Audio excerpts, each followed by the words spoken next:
Hello everyone, welcome back to the channel. Today we're going to be talking about lighting in Blender because it's one of my favorite subjects and I've done a lot of lighting work in the past, particularly in terms of making resources for people that use Blender. But it's always such an interesting thing to me because light is how you see stuff. Really everything in graphical hardware is to do with light. All rendering engines are just approximations for simulating light in some way, sometimes employing very different methods. We've got rasterization engines, which is what you're used to for game engines, where the engine considers the polygons in the scene, the shaders which describe how those polygons should be rendered to pixels, and then it will just go pixel by pixel, and turning something that could be infinitesimal in its detail, like the edge of a polygon, into something pixelized. You may know if you're a 2D graphics artist, that if you're turning a vector shape into a pixel shape, that's called rasterization. So it's the same kind of thing that applies. And then we've got other types of rendering engines like ray or path traced engines, where we know the camera location, we know the objects in the scene, and we know their shader descriptions. But instead of just taking those angles and trying to figure out how they should be pixelized, we're going to be firing rays. But there's no real thing being fired, it's just an equation. And sometimes they could come from the light source or from the camera or from the objects, depending on what method you're using. And physically simulating rays like this will get you more accurate results in terms of like bounce lighting, because you can preserve information from surfaces that the rays hit. So that's the technical side of rendering engines, but there's also like the compositional side, the artistic side. In the modern day, we're seeing so many really cool films and TV shows coming out that incorporate really impressive cinematography, and some of the environments, the landscapes, the interiors are getting really masterful with their use of light. And the thing is, a lot of these scenes are quite easy to reproduce just in basic principles. Oftentimes for some of the most iconic scenes in films, there's only like one or two or like very limited light sources, but they've just been placed in the right way, the right color, with a very specific type of material for the light to bounce off that just makes it look excellent. It's very often the case with lighting in artistic scenes that less is very often more. Now I remember when I was getting started out with Blender, light was always this difficult beast of a thing that was quite scary. I could never make anything look good. There was always something wrong with the shadows. It was either too dark. It kind of felt like my object was not coherent. I used to do a lot of sculpting. I could never figure it out, which is why I kind of became obsessed with it and spent so much time self-studying, basically experimenting and playing games and taking references from the games I liked and seeing what worked and what didn't. What I want to do today is just do a bit of an experiment with you. We're going to completely improv. I haven't prepared anything. I'm going to show you how you shouldn't be scared of lighting in Blender, and the principles will apply to other softwares as well. We're going to play with the liminal beauty of it. What do I mean by liminal? Surely you must have heard of liminal spaces. Maybe you haven't. It's a kind of weird trending interest on the internet. A liminal space is like a place that's stuck between two purposes or two modes. It's like a transitory place that doesn't really make sense in time. So a lot of people post pictures of like the hallways of hotels or airports, or there's a particular category called the backrooms, which has become like its own thing with its own lore. But in 3D, it's really interesting because we're basically making liminal spaces. We're creating places where nothing really happens, you know, like they're like abandoned video game maps in some way. But the thing is, liminal spaces have their own lighting, and they're often still interesting references in and of themselves for environment design and understanding the mood of a space. Let's move into Blender. So I'm going to clear out my file because I want to make this somewhat beginner friendly. So I'm going to limit myself a bit, because usually I would, work from my own resources, which I prepared far in the past, but let's make things a bit fair. So something that people will often do is they'll have an object, doesn't matter what it is. Maybe let's just make a quick Suzanne. So Shift A mesh monkey. The monkey is called Suzanne if you didn't know. Bit of an internal joke. I'm going to press Control and 4 just to add a subdiv surface modifier there. Right click, shade smooth. So they often add an object and they try to render and they realize that the lighting is inadequate. They'll Shift A and make a light object because it makes sense, right? You go to light, maybe you make a point, and they're trying to move it around and they think, well, I have light, but it doesn't look good. I was just on social media looking at incredible pieces of artwork. How did they make those things just from these lights? Maybe they'll duplicate a few of them, Shift D. And the thing that I very often see beginners do is they don't really remove lights. They just keep adding more until they get something that maybe makes a bit of sense, like that. So you end up with like a whole bunch of light sources there. So remember, my approach is that less is often more. We're not actually going to use lamp objects, but I will give you a tip. If you're already stuck with something very basic like this, here's a little something you can do as a shortcut. First of all, make an area light, put it above. Area light gives you more surface area. Scale it up a bit. Let's increase the strength. Try something like 100. So first of all, we've got one light here, and as I press S, we can basically control the shadowing there. And then another thing, we're going to make a point light now and put it right underneath the area light and make that something strong. So we've got like 200. Actually, I'll put it down to 100 just to keep things a bit balanced. Now, if my 3D cursor is inside of Suzanne there, I'm going to go to the top here and choose the transform pivot point to 3D cursor. Select both the lights, double tap R, and then I can rotate the light around like this. So it's just an extremely basic rig. Now, you may notice that if you remove the point light, it doesn't make that much of a difference. But if you've got slightly more complex objects, one thing you're doing by keeping the control of the area light, going back to median point, is you've got two types of shadows going. You've got like a harsher light coming from the point light, and you've got this softer shadowing coming from the area light. So you have this double control. Both of them can be controlled independently, and you can start doing some slight color mixing as well. So if you want to add a little tint with the small point light, you can, and it won't be too overbearing on the entire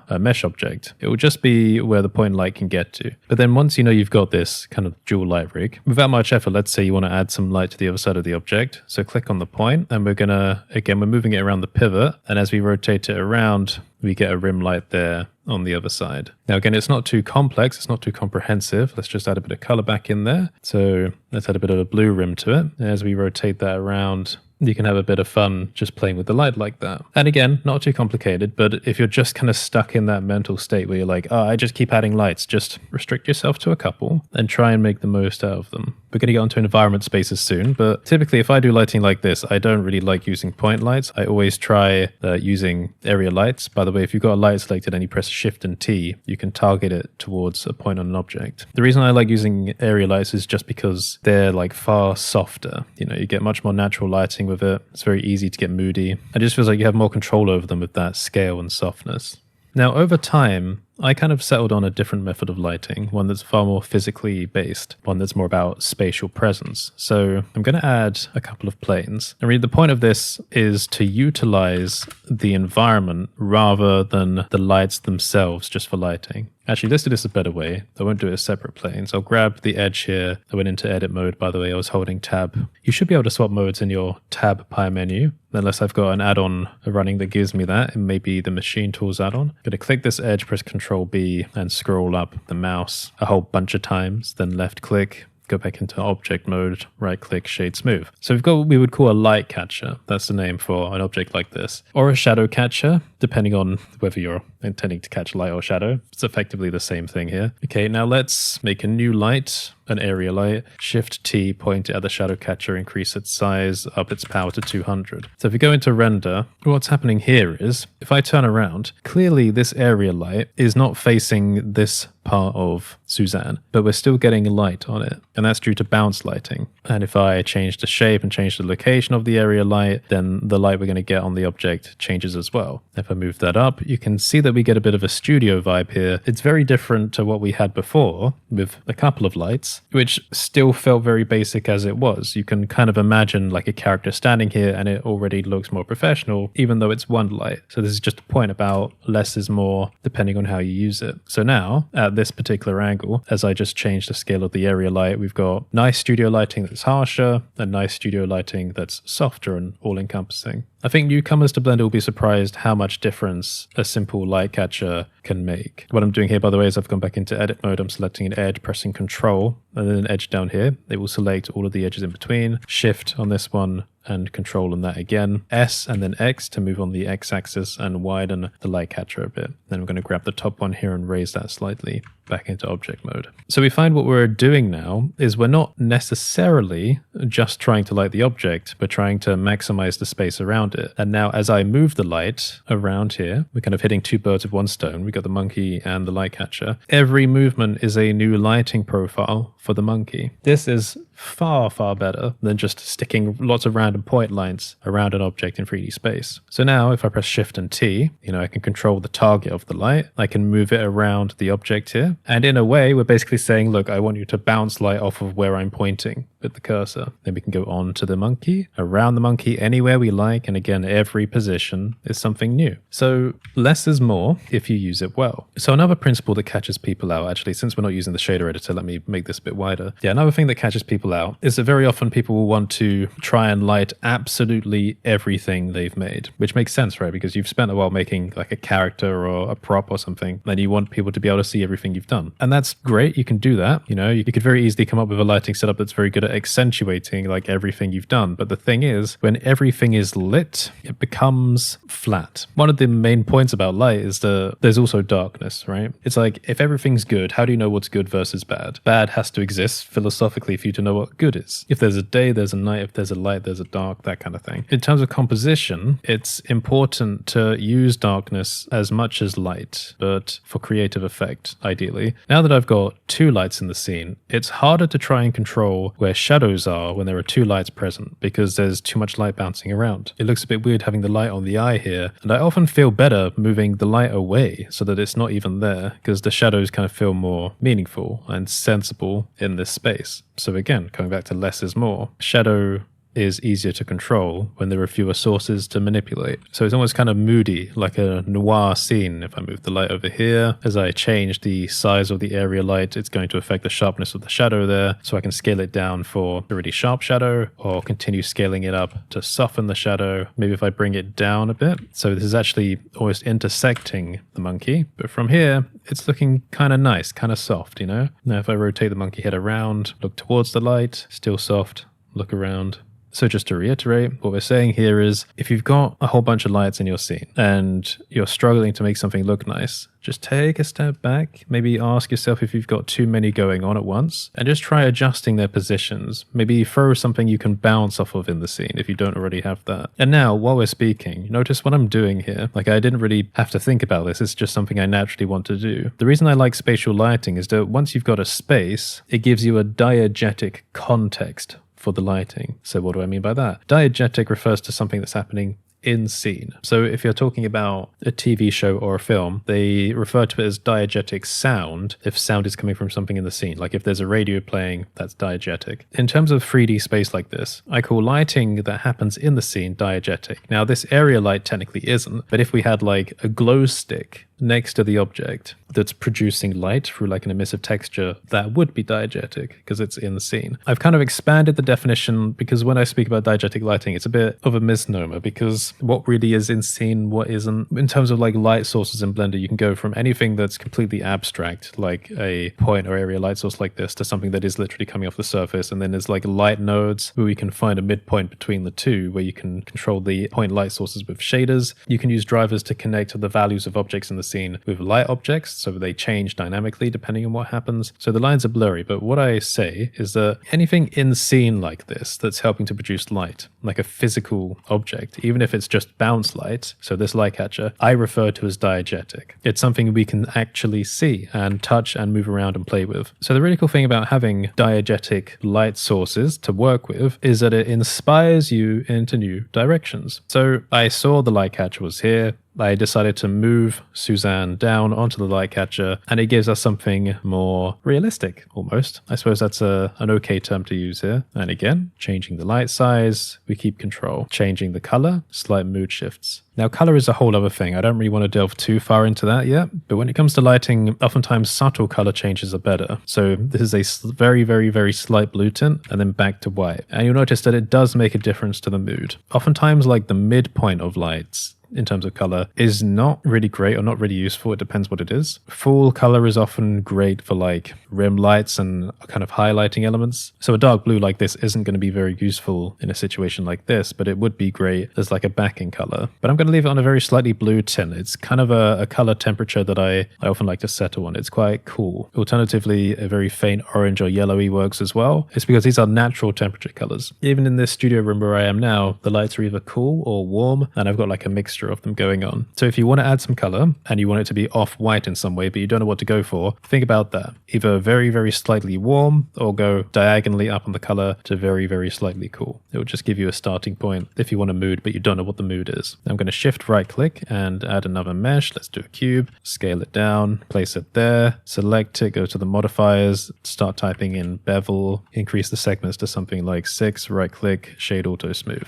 The reason I've added a cube here is just kind of see how nice nice the soft lighting is, particularly with a bevel there. Bevels can make a large difference to how hard surface objects look in lighting conditions like this. If I quickly add another cube, you can see how fake a regular cube looks just because of how sharp the edges are, which is sometimes appropriate. Let me turn the bevel size down on our rounded one. But even a subtle bevel makes a huge difference there. Now, something you might not have noticed in the last few seconds is that everything we're doing here looks good, doesn't it? Sure, maybe it's a simple lighting setup, but it all makes sense here, like every cube we've done, and we haven't needed to adjust any of the lighting yet. So again, that's something that's challenging if you're going back to what we were doing at the very beginning, placing point lights everywhere. You can spend ages trying to construct the perfect lighting setup for one particular object with like 20 light sources, but just with one light source, we've managed to make something that looks comfortably nice for a wide range of objects within a space. So that's the other thing about physical presence and diegetic sources like this, is that it's very adaptive and it gives you breathing room, I'll put it that way, breathing room to experiment and play around and work with things.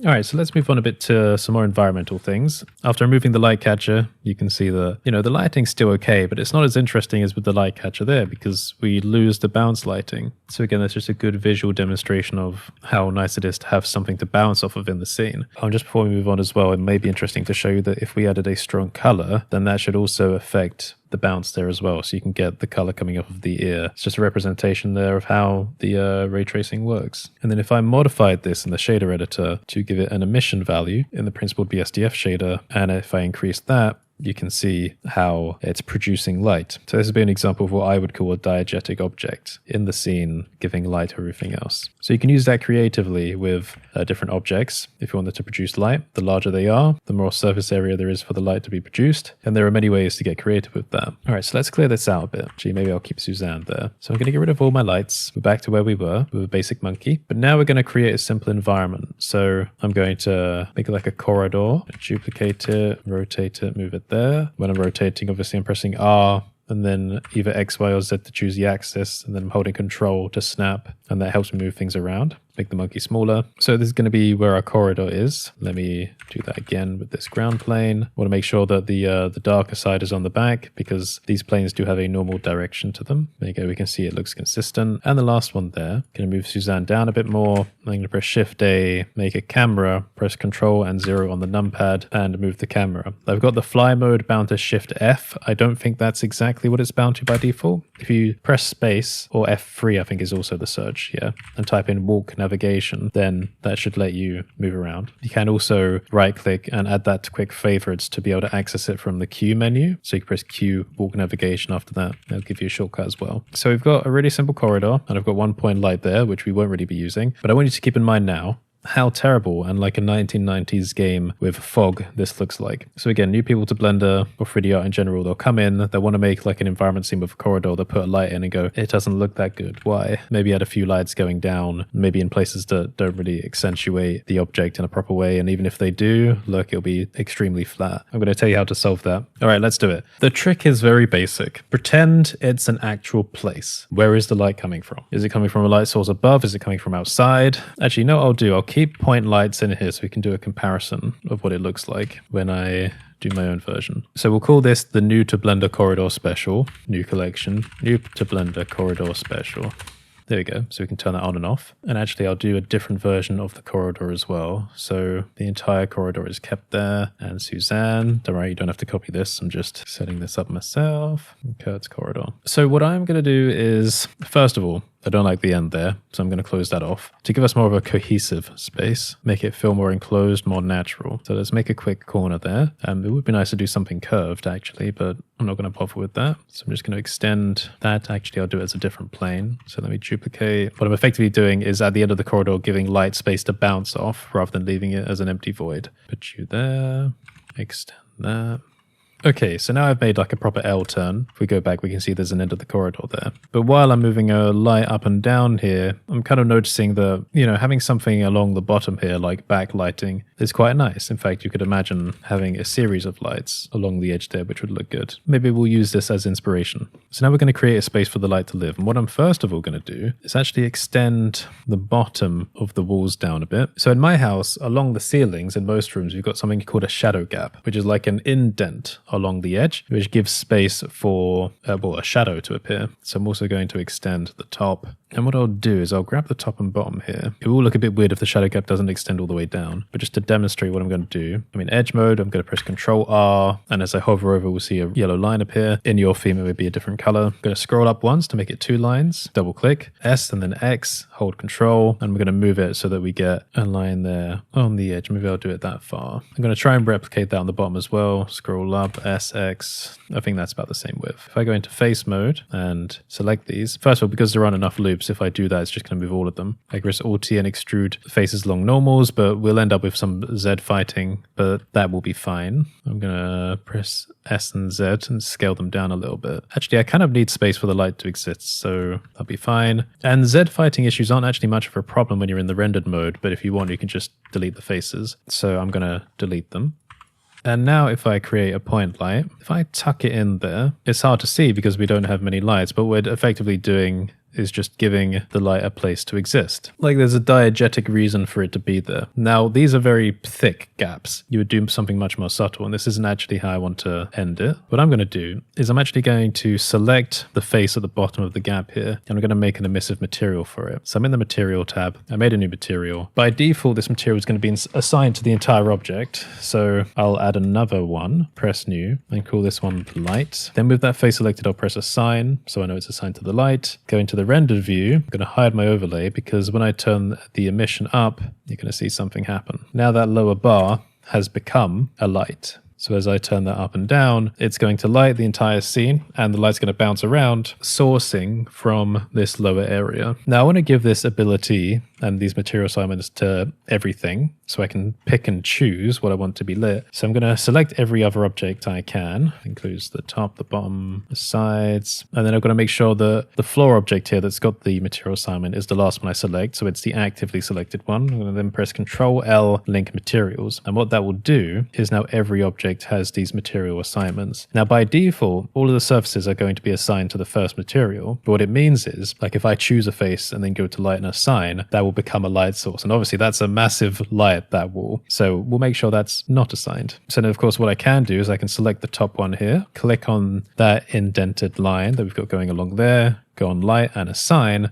and now that's a light source. Now I will say this is all in cycles, not Eevee. We can get some bounce lighting in Eevee, but I think that'll be for another video. But in terms of like ray tracing, all this theory is applicable to other softwares as well, other rendering softwares. So it's just one thing to keep in mind. We do notice though that despite the environment looking good, Suzanne looks very flat. We don't get much detail. This is where artistic control comes in. So I'm going to reassign the top to that. Let's see what happens if we put the indent on the right on. Again, looks interesting, but very flat. What about the back wall down there? So we can choose that, turn that into a light, and then we get different results. This is actually a little bit interesting because, you know, it's a bit like a heavenly thing, Suzanne going towards the light. Let's restrict the lower lights now. I'm going to go into edit, and I'm going to create a whole bunch of edge loops again, Control R, and I'm going to click. I'm going to go into faces, select everything, and assign it to the first material. So now there's no light sources, but you'll see that the edge down here is now segmented. So I can now pick a few at random and assign them lights, and then we get those going. And again, we can control those to make them stronger or weaker, and color assignments. If you wanted, we could create new variations. So let's do another instance of light, and I'm going to press the new material button here, call it light 2, then just select the middle one and assign that light to and make that red. Then you'll notice we get color variation. I'm going to try making that blue or something. Now we've got light sources in a diegetic scene, but Suzanne hasn't really moved. She's just been placed right there in the middle. Not much is happening with her. Let's move her around and play. As we move to the edge of the scene and a bit closer, we notice that the shadowing affecting Suzanne, if we let the denoising resolve, changes depending on the position to the light placement, but it's still all very uniform. What I'm going to do is I'm going to take the camera and Suzanne. I'm going to move us both all the way down to the edge point here in the corridor. Now again, we've only got the depressions modeled on one side, but if I'm thinking about how I want light to bounce around the object, one straight corridor like that is not necessarily a great shape of light for one central object kind of hovering in the middle, because it's going to be so consistent across the board.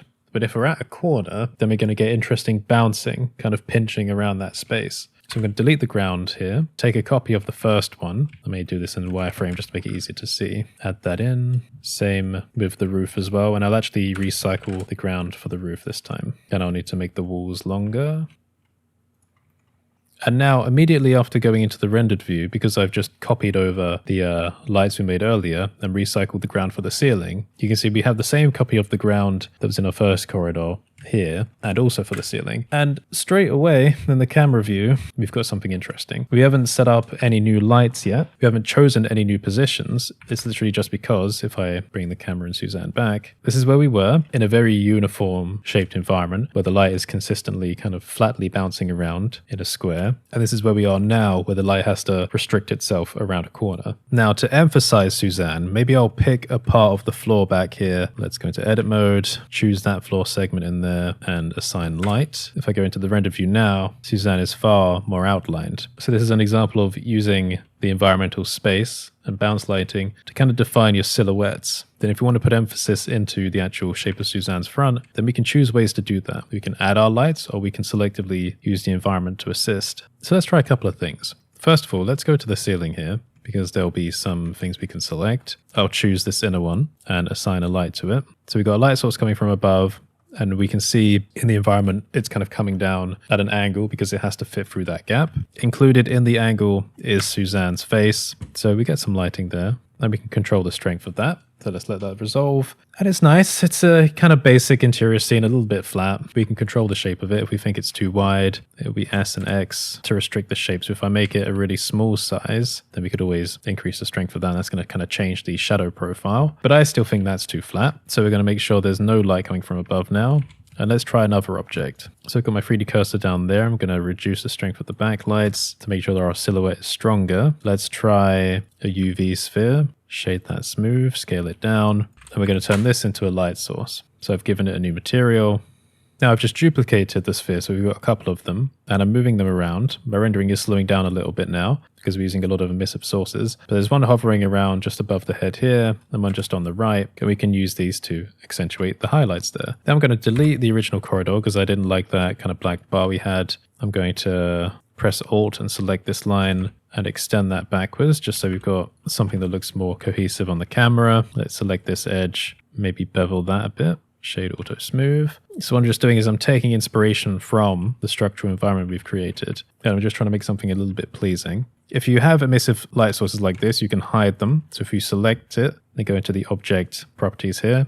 Ray visibility, you can disable it on camera. So you need to select each one and disable that if you want to. It's just a little lighting trick. It's still there and you can still move it around and the scene will still respond. But the obvious thing to keep in mind here is that the more complicated you make your scenes here when using emissive sources, the less performant it will be. You'll get more realistic lighting and more control over a wider surface area, but in doing that you are putting your computer under a heavier load, which is why there's always like trade-offs and benefits between lamp objects and emissive sources. Then we select the light and change the color here. Now we've got different sources in the scene, so the spheres and the environment. It means that we can kind of mix and match a bit as well. So I'm slightly changing the color which is coming from the corridor. I like a bit of a blue. So if we look down, we're getting a lot of that bouncing down and giving us a nice impression in combination with the spheres that we have floating.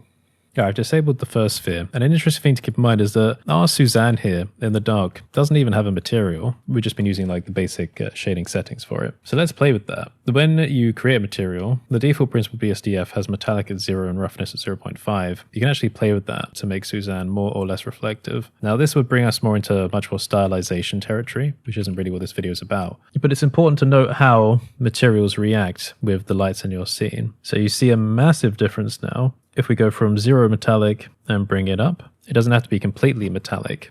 But because we've already got this light set up in the scene, there's light bouncing on to the mesh already that is ready to be used. But if the material isn't there to use it, like the shader properties, then it won't. So you can see how we can go from something very flat, particularly around the eyes here, to something much less flat, just because the material type is making good use out of the light. I don't recommend going full reflective for metals, although that can look good. But there's like a whole world of properties you can play with, including things like coat, to maximize the usefulness of the light in the scene there. Now I can rotate Suzanne around, and we can just have some stylistic fun with everything. It's an interesting thing to play with, because Suzanne is traditionally quite a difficult object to light, because there's definition, but the definition isn't great. It's all extremely smoothly blended together. It doesn't really make much sense, but it's a really good object to experiment with. Now I'm going to take my second sphere that I'm using for highlights. Notice as I'm moving it around the object now, I can pick and choose where I want the highlight to be. And yeah, sure, you can, duplicate and selectively have multiple highlights there to define where you want the object to be lit. And you do run the risk, of course, of going back to the first problem that we had at the very beginning,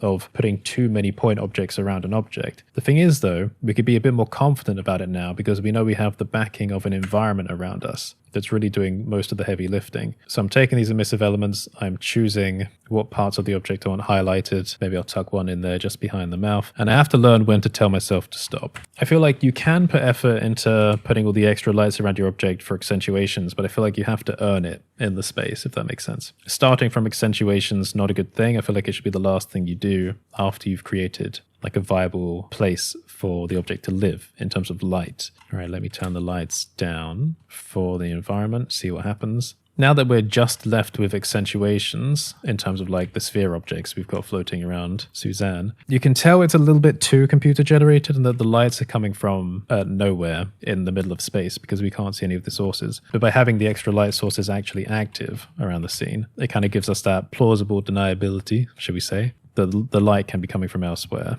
So like it's a good thing to see some of the light coming out the back. Maybe it'd be worthwhile for me to add a little bit more to make that more obvious. Maybe somewhere over here. Yeah, actually, maybe I'll make more of the back line here more visible. Because if we can see the backlight behind Suzanne, then it kind of gives us a feeling that there is actually a source to the light present in our scene. So we feel like we're more deserving of having the accentuating spheres. Maybe we've got a few too many. So now it's time to scale back a bit. I like the eyebrow light there. Maybe I don't need one for the side here. Let's move that one over to the side a bit. So we've got the mouth being highlighted here. We've got the eyebrow and then the shape of the head. Maybe something like that is quite nice. Then again, we also noticed that the wall material hasn't changed at all. So where I mentioned about light being in the scene but not having the materials to utilize it, this applies in a massive way to the walls because the walls are the largest surface area we have here, the walls and the floor. So depending on what the material properties are, that will have a direct effect on how much light is bounced. So if I make these metallic, all of the light is going to change. Notice how Suzanne gets darker. If I make it entirely reflective, it's effectively just a corridor of mirrors, which is not great to look at. If I make it all very low on the roughness, it becomes like a plastic reflectivity, but it means we can also see the reflection of the spheres there. But likewise, if things are white, they'll reflect more, and if they're darker, they'll reflect less. So you can take that into consideration, especially when thinking about your light sources here. Notice how we're getting quite a Tron vibe going on with the blue light creeping up the wall there. But this is where things are a delicate balance, because if the light on your object relies on what's being bounced around the scene, then as soon as you make large sweeping environmental changes, that's also going to affect how the object looks. But that's also quite a good thing in a lot of cases, because if you're doing renders in the context of a scene, you want it to make sense within the scene. You don't want the object to make it look like it doesn't make sense and it's completely out of place. But if I want to wrap this up, I have to choose something to settle on. I might do something with like half roughness. But maybe just to finish it up, let's play with a little bit of color. What happens if I change the blue to red in our environment? Again, remember the point about the area and the point light combo at the beginning of the video. It's nice to have a light balance where you're not completely overpowering the entire scene with one very strong, vibrant light the whole time. Here we have this control white presence going on, which means we can also feel a bit more confident adding some color without it being completely overpowering. And maybe let's reduce some of the light we've got coming from further down the corridor. So we'll grab the floor and reset these light sources here, because we didn't really choose those, they were just happy accidents along the way. Let's choose that. So we're getting less. And we're relying more just on the backlight behind the object here. This is again just to take a little step back, just compress the light sources that we have. I like the accentuation under the mouth there, but it feels a bit unnatural. So I'm going to just remove that. What I'm doing now is I'm just coming back to reality a bit. We've played around, we've seen what's possible. So I'm going to try and choose a final frame for us to end on. Let me hide some of the wall. So I'm going to make it look like this was purposely designed just like this, like an advanced light catcher. And maybe I'll play with the focal length. So I'm going to go to the camera and increase that a bit. set it to something like 80. Can we get a bit of the side ear in? So this is kind of where we end up, really. If I was to light Suzanne, this is the kind of thing that I would maybe do. We don't actually have any lamp objects in the scene. This is kind of the reason why